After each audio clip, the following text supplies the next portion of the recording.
तकनीकी गड़बड़ी आ रही है। हमारे साथ इस वक्त रेशमा प्रसाद जुड़ चुकी हैं, ट्रांसजेंडर एक्टिविस्ट हैं। रेशमा, आंकड़े ये सरकार की तरफ से, सरकार के प्रतिनिधित्व करने वाले लोगों की तरफ से कहा जाता है कि जिसकी जितनी आबादी उसकी उतनी भागीदारी। 825 संख्या आपकी भी बताई गई है।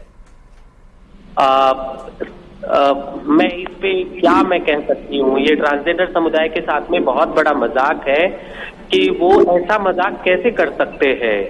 मतलब उन्हें समझ में भी नहीं आ रहा है कि वो या तो वोटर कार्ड में भी अगर देख लेते तो 5000 की संख्या अभी भी ट्रांसजेंडर व्यक्तियों की मौजूद है। तो ये सर्वे क्या कहता है, या तो ये फॉल्स है या तो ट्रांसजेंडर व्यक्तियों की पहचान उनकी नजर में फॉल्स है। रेशमा, आपको लग रहा है कि जो आप तक पहुंचने वाले लोग थे, जिन लोगों ने इन आंकड़ों को संकलित किया, वहां पर खामियां हैं, गलतियां हुई हैं? पूरी तरीके से आप अगर 2011 का सेंसस देखें तो 40,000 पॉपुलेशन था। तो क्या ये 40,000 सेंसस में जो पीआईबी ने डाटा जारी किया था, या तो वो फॉल्स है या तो वोटर आईडी जो बने हुए हैं वो फॉल्स है, या बिहार सरकार फॉल्स है। क्योंकि हम लगातार कास्ट सेंसस पे विरोध कर रही थी कि आप किस तरीके की स्थितियां उत्पन्न कर रहे हैं ट्रांसजेंडर व्यक्तियों के साथ में। तो ये देखा जा सकता है कि कौन इसमें कितना फेयर है, और ये हमारे साथ नाइंसाफी है और हमारी जिंदगियों के साथ में बहुत बड़ा प्रश्न चिन्ह है। रेशमा, आपकी जो जानकारी होगी, आप चूंकि उस किन्नर एसोसिएशन को लीड करती हैं, आप तक वो तमाम वोटर कार्ड्स जब बनते होंगे तो आपके नॉलेज में होगा, आप तक पहुंचने वाले लोग आपके जहन में होंगे। आपके अनुसार ये संख्या कितनी कम से कम होनी चाहिए थी, जो कि सरकार के इस आंकड़े में नहीं दिखती है? 2700 व्यक्ति तो सिर्फ पटना जिले में निवास करते हैं, अन्य जिलों की तो बात ही छोड़ दिया जाए। 2700 पॉपुलेशन आर हियर। जिस वक्त रेशमा ये सर्वे हो रहा था, क्या आप वहां, जब आप तक भी पहुंची होगी टीम, आप वहां पर मौजूद होंगी, क्या आपके सामने किसी ने ये कहा कि भाई हम तक तो टीम आई ही नहीं, हमसे कोई इन्फॉर्मेशन लिया ही नहीं गया? हमारे पास खुद ही नहीं आए, वो हमारा आधार कार्ड हमारा खुद ही नहीं लिए, हमें परिवार माना ही नहीं। हमारे जैसे हजारों हजार की संख्या में ट्रांसजेंडर व्यक्ति मौजूद हैं जिनके कोई डाटा से कोई लेना देना नहीं हुआ। तो रेशमा, आप ये कहना चाह रही हैं कि आप तक ही ये टीम नहीं पहुंची, जो कि आप लीड करती हैं किन्नर एसोसिएशन को, जिन तक आपके समुदाय के लोग पहुंचते हैं, वहां तक टीम ही नहीं पहुंची? किन्नर की बात ही नहीं, ट्रांसजेंडर के हर एक पहचान के व्यक्ति, चाहे ट्रांसमैन हो, ट्रांस वुमेन हो, जेंडर क्वेयर हो, या कोई भी व्यक्ति इंटरसेक्स हो, कोई भी व्यक्ति जो बता सके कि उनके साथ में आसानी से उनकी पहचान को निर्धारित। जबकि लगातार मैं हाईकोर्ट में पिटीशन दायर कर रही थी कि हमारे साथ नाइंसाफी हो रही है, लेकिन ना ही तो हाईकोर्ट ने हमें सुना, ना ही तो हमें सरकार ने सुना, और नहीं तो अभी भी हमारा सुप्रीम कोर्ट में पिटीशन है। अभी उस पे क्या होता है आई डोंट नो कि उस पे क्या स्थिति होती है, लेकिन हमारे साथ रेशमा, आप हमारे साथ बने रहिए। किन्नर नेता हमारे साथ जुड़ चुके हैं, अनुप्रिया, चूंकि रेशमा हमारे साथ जुड़ी हुई है, तो रेशमा ये बार बार कह रही है कि भाई ये आंकड़े तो मजाक हैं। 825 संख्या, ये तो किसी जिले में ही मिल जाएंगे। राजधानी पटना में तो हम तकरीबन 2700 के आसपास होंगे। आप इस आंकड़े पर क्या कहेंगे? देखिए, ये बहुत बड़ी सच्चाई है। अभी जैसा रेशमा जी बता रही हैं, 2500 से 3000 लोग तो पटना जिला में ही हैं, और जो 2011 का सेंसस था, वाकई वो एक बहुत बड़ा सोचने की बात है कि इतना ज्यादा वेरिएंस कैसे आ सकता है। या एक और इससे महत्वपूर्ण चीज ये है कि क्या जो लोग सर्वे करने के लिए गए थे, जो जातिगत जनगणना के लिए लोग उतरे थे फील्ड में, क्या उनको पता था कि ट्रांसजेंडर क्या होते हैं? ये एक बहुत बड़ा, मुझे जो लगता है कि उनको खुद ही नहीं पता था। क्योंकि मैं कंकड़बाग के क्षेत्र में रहती हूँ, वहां पे जब मेरे यहाँ जातिगत जनगणना करने के लिए लोग आए थे, उन्होंने सिर्फ फॉर्मेलिटी किया। आपके यहाँ कितने लड़के हैं, कितना आपका बच्चा है, दैट्स इट। उन्होंने एक गोला किया, मैं वहीं पे बैठी हुई थी, उन्होंने मुझे देखा भी है, बट उन्होंने कोई एक्स्ट्रा, मतलब उनको ऐसा फील हो रहा था कि उनको जल्दी से जल्दी बस डेटा काम करना है और निकलना है। तो जो 800 समथिंग का ये अनु आप ये कह रही हैं कि एक सीधे तौर पर एक फॉर्मेलिटी निभा ली गई, लेकिन सही तरीके से, प्रमाणित तरीके से इस सर्वे को पूरा नहीं किया क्या है? नहीं, अगर प्रमाणित तौर पर अगर ये सर्वे किया जाता ना, तो ये जो डेटा का वेरिएंस आ रहा है ये कभी नहीं आता। और जैसा कि रेशमा जी भी बता रही हैं कि 2700 के करीब, बिल्कुल 2500 से 3000 लोग तो पटना जिला में ही हैं। अगर पूरे बिहार का डेटा देखेंगे तो आप खुद सोचिए कि ये वेरिएंस कहां तक जाएगा। अगर प्रूफ, अगर साक्ष्य के तौर पे अगर ये कार्य का निर्वहन किया जाता अच्छे तरीके से, तो मुझे कतई नहीं लगता है कि ये जो डेटा आया है वो डेटा आता। क्योंकि शुरुआत में ही हम लोगों ने, जब ये जातिगत जनगणना शुरू हुई थी, तो बहुत सारे वाद विवादों के साथ ये शुरू हुआ था, खास करके ट्रांसजेंडर समुदाय को लेकर के, क्योंकि उसमें हिजरा परंपरा के भी लोग हैं, ट्रांसमेन, ट्रांसफॉर्मेन, इंटरसेक्स, क्वायर पर्सन, सभी लोग उसमें मौजूद हैं। तो क्या जो लोग जातिगत जनगणना के लिए उतरे थे, क्या उनको समझ में आया ये चीज कि वो जिस कैटेगरी को, जिस जातिगत जनगणना के कोड को वो जातिगत जनगणना में ले रहे हैं, उसका मतलब वो खुद समझ पाए? शायद नहीं समझ पाए। उसका एक बहुत बड़ा उदाहरण यही है कि ये जो डेटा सामने आया है, ये एक बहुत बड़ा सवाल उठाता है उन तमाम अधिकारियों को जो लोग उतरे हुए थे फील्ड में, ये कह करके कि हम एक साक्ष्य के साथ हम एक मजबूत अनु लेकिन क्या आपने आपत्ति जाहिर नहीं की उस वक्त जब टीम पहुंची थी, जब सर्वे किया जा रहा था, तो आपने नहीं पूछा कि भाई ये कॉलम में ट्रांसजेंडर के लिए, थर्ड जेंडर के लिए जो कॉलम्स बनाए गए हैं उसके लिए तो आपने सवाल पूछा ही नहीं? कितने पुरुष हैं, कितनी महिलाएं हैं, ये पूछकर आप खाना पूर्ति क्यों कर रहे हैं? जी बिल्कुल बिल्कुल, मैं बताती हूँ। मेरे यहाँ एक पुरुष और एक स्त्री, 2 लोग आए थे। जिस दिन पहला दिन आए थे उस दिन मेरी माँ थी। मेरी माँ ने खुद उन्हें बताया था कि मेरे यहाँ मेरी बेटी है जो एक ट्रांस महिला है। उन्होंने वो डेटा नहीं लिया। उसके बाद जब दोबारा आए थे तो मैं खुद सामने बैठी हुई थी उनके, और लेकिन उन्होंने इस तरीके का कुछ नहीं पूछा। मैं उनको बाद में बोली भी कि क्या सर आप ये जो काम कर रहे हैं, जिस तरीके से आप ये चीजों को भर रहे हैं, क्या ये सही है? तो मुस्कुराते हुए मुझे ये जवाब दे करके गए हैं कि मैडम ये तो काम है हमारा, हमको तो कुछ ना कुछ करना ही पड़ेगा। तो इस तरीके की चीज अगर मैं प्रैक्टिकली इस चीज का उदाहरण अगर मैं सामने हूँ, तो अब मैं पूरा श्योर हूँ कि अगर आप बहुत सारे लोगों से बात करोगे जो इस ट्रांसजेंडर समुदाय से आते हैं, उन लोगों का उदाहरण और उन लोगों की बातें भी कहीं ना कहीं मिलेंगी मुझसे। उन लोगों का भी यही सोचना होगा और यही कहना होगा कि हमसे इस तरीके का कुछ सवाल ही नहीं पूछा गया। क्योंकि आप वोटर आईडी कार्ड ले लीजिए या सेंसेक्स ले लीजिए 2011 का, आपको हर जगह वेरिएंस दिखेगा। ये डेटा जो है वो कंप्लीटली रॉन्ग है अगर आप कंपैरिजन करते हो उससे। जी बिल्कुल। अनुप्रिया भी ये कह रही हैं जो रेशमा बार बार कह रही थी। रेशमा भी हमारे साथ जुड़ी हुई है। रेशमा, जो लोग पहुंचे वो सिर्फ खाना पूर्ति कर रहे थे, उन्हें जानकारी नहीं थी, या सिर्फ उन्हें ये बात पता थी कि हमें घर घर जाना है, सरकार ने हमें एक ड्यूटी दी है, वो जाकर बस बात पूछकर, चाहे वो आधी अधूरी क्यों ना हो, लेकर जानकारी निकल जाना है? वैसे मैं सरकार पे कोई आरोप लगाने वाली नहीं हूँ, लेकिन निश्चित तौर पे अन्याय हमारे साथ हुआ है। हम ट्रांसजेंडर व्यक्ति, हम लगातार, हमने सुप्रीम कोर्ट में भी पिटीशन अभी भी दायर किया है, जिसमें कल 3 तारीख को हो सकता है कि इस पे हमें जवाबदारी मिले। लेकिन वो कहाँ से इतना बड़ा ब्लंडर कर सकते हैं? इतना फॉल्स डेटा करने के लिए कौन इन लोगों को किस तरीके से ट्रेनिंग, पार्ट और सर्वे का मतलब ही नहीं समझ में आ रहा है कि सर्वे क्या होता है और सर्वे किस तरीके से करना है। तो क्या इस तरीके से सर्वे हो सकते हैं क्या ट्रांसजेंडर व्यक्तियों के? कभी मैं इसको कभी मैं स्वीकार ही नहीं कर पाऊंगी। कहीं से भी हमारे गले के नीचे आने वाली कहीं से भी चीजें नजर नहीं आ रही है। अच्छा, ऐसे आंकड़े पेश करने के पीछे आपको क्या लगता है रेशमा, कि ऐसा क्यों किया गया होगा कि आंकड़े को कम कर दिया गया, या वो जानकारी ही नहीं ली गई? कहीं ऐसा तो नहीं कि उन्हें प्रतिनिधित्व देना पड़ेगा, उनकी आवाज उठानी होगी, उनको भी सामने लाना पड़ेगा?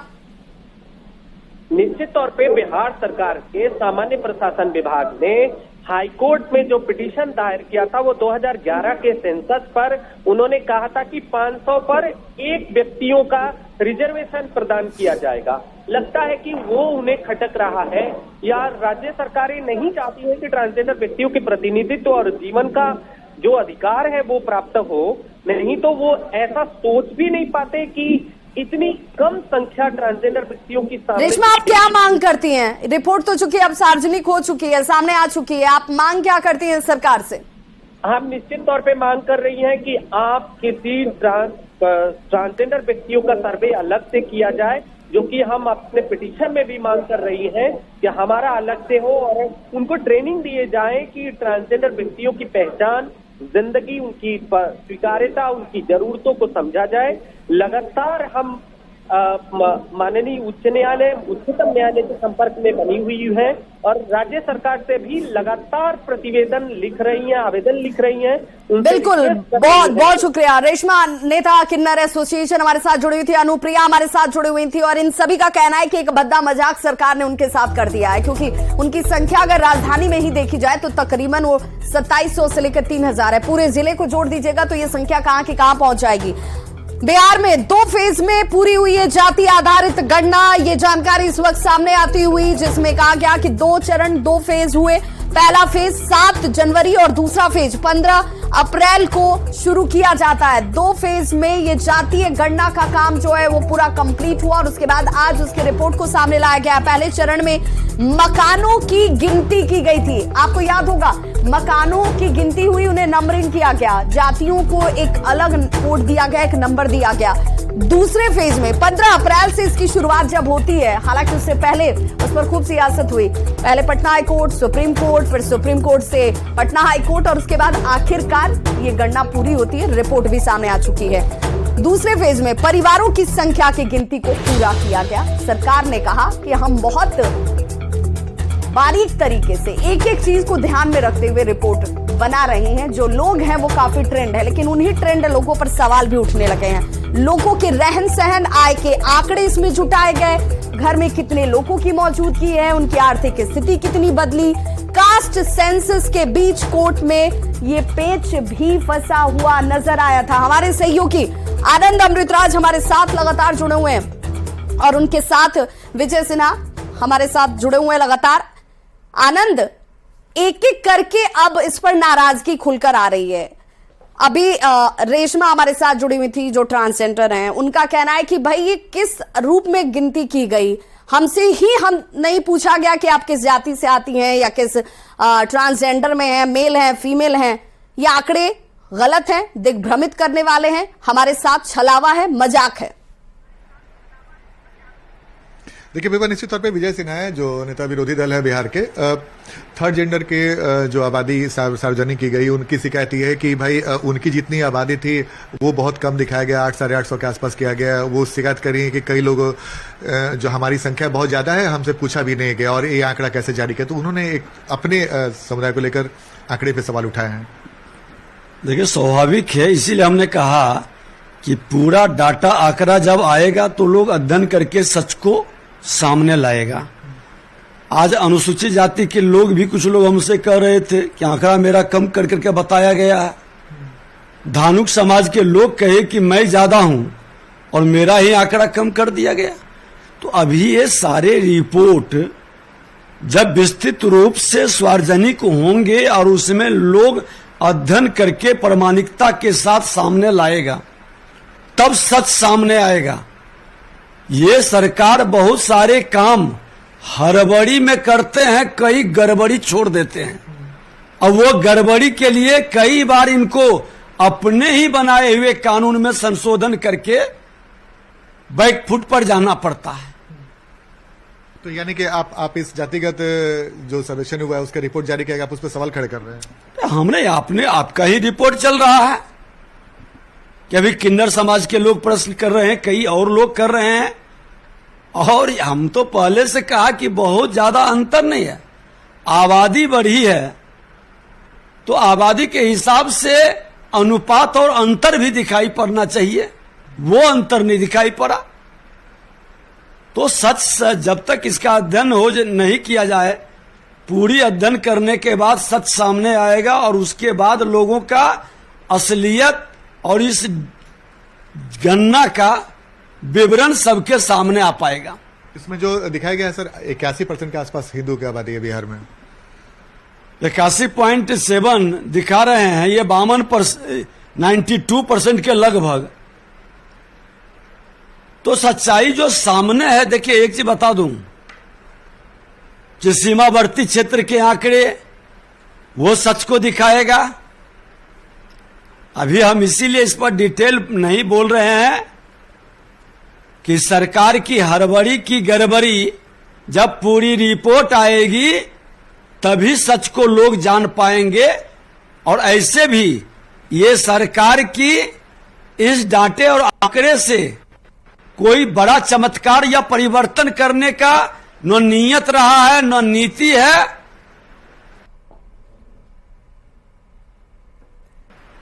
तो बिल्कुल देखिए सीधे तौर पर नेता प्रतिपक्ष विजय सिन्हा ये कह रहे हैं कि जो आंकड़े हैं वो आंकड़े अपने आप में कई सवालों को जन्म दे रहे हैं। न तो सरकार की नीति है न नियत है, क्योंकि इन आंकड़ों से आखिर बदलेगा का क्या, जो सवाल बार बार हम पूछ रहे हैं, बिहार की जनता पूछ रही है कि आखिर आंकड़े जिसे लेकर आपने कहा कि भाई ये आंकड़े तो आने दीजिए, ये केंद्र सरकार को कराना चाहिए था, नहीं कराया जा रहा था, हम अपने खर्च पर अपने से करवा रहे हैं, तो बिहार की जनता को इससे क्या मिलेगा आनंद? बिहार की जनता के जीवन में क्या तब्दीली आएगी? देखिए निश्चित तौर पर बेहद दिलचस्प सवाल है और विजय सिन्हा जी हमारे साथ हैं ही। विजय जी, आपको याद होगा जब जातिगत गणना की बात बिहार में हो रही थी उस वक्त गठबंधन में आप लोग भी साथ में थे। उस समय कहा गया था इसका मकसद ये है कि पूरी जानकारी सामने आ जाए और उसके बाद उसके हिसाब से उस समाज के विकास के लिए उपाय किए जाए। अब आपको क्या लगता है इस आंकड़े के बाद कि अब वो समय आना चाहिए कि जब जो समाज पिछड़ गया या फिर बहुत कुछ नहीं उसे मिला, उसे मिलना चाहिए? क्या सरकार की मंशा ये लगती है? देखिए, हमने तो सत्ता में साथ रह करके सपोर्ट किया, मदद किया, गणना के लिए हमेशा समर्थन रहा, लेकिन इस गणना का लाभ ये उन्नति, उत्थान और विकास के लिए करने की मंशा इनकी कहीं से दिखाई नहीं पड़ रही है। लेकिन आप बताइए 33 वर्ष बड़े भाई छोटे भाई रहे, अनुमान और आइडिया तो सबको है, क्योंकि सरकार के पास कई योजनाएं चलती है, सेंट्रल सरकार का, स्टेट गवर्नमेंट की, और उस योजना कई अलग अलग समाज और वर्गों के लिए है, उससे भी तो बहुत सारे आइडिया अनुमान रहता है। लेकिन उसके लिए इनके पास क्या विजन रहा, क्या नीयत रहा, क्या नीति रही? लेकिन बिहार सरकार के मंत्री अशोक चौधरी उन्होंने कहा कि जिसकी जितनी आबादी उसकी उतनी हिस्सेदारी, और हमने एक सवाल पूछा था क्या आरक्षण का दायरा बिहार में बढ़ाया जा सकता है, उन्होंने कहा कि हो सकता है आने वाले समय में ऐसा भी कदम सरकार उठाए। इसके अलावे इनके पास और क्या चारा है? बिहार में कानून की राज स्थापित करेंगे, बिहार में भ्रष्टाचार को खत्म करेंगे। आनंद एक बड़ा आंकड़ा, इस वक्त एक बड़ा आंकड़ा हम अपने टीवी स्क्रीन पर इस वक्त दर्शकों को दिखा दें कि जहां पर बिहार से बाहर रहने वाले 53,72,288 ये वो संख्या है जो बिहार से बाहर रहने वाले लोगों की संख्या के तौर पर आई। 1000 पुरुषों पर 953 महिलाएं हैं जो कि संख्या में जाहिर किया गया है। बिहार से बाहर रहने वालों की संख्या 53,72,288 बताई गई है, जो कि बिहार के नागरिक तो हैं, बिहार के लोग हैं, लेकिन रहते बिहार से बाहर हैं। 1000 पुरुषों पर 953 महिलाएं हैं, ये संख्या सामने लाई गई है। बिहार से बाहर रहने वाले लोगों की संख्या 53 लाख के आसपास और 12,53,53,000 ये बिहार में रहने वाले लोगों की संख्या है। इससे आप अंदाजा लगाइए, चूंकि ये कहा जा रहा है कि 13,07,07,000 कुछ आंकड़े जो हैं वो बिहार की कुल आबादी है, लेकिन बिहार में रहने वाले लोगों की संख्या की बात कर लीजिए तो वो तकरीबन 12,07,00,000 कुछ लोगों की संख्या के तौर पर सामने नजर आती है।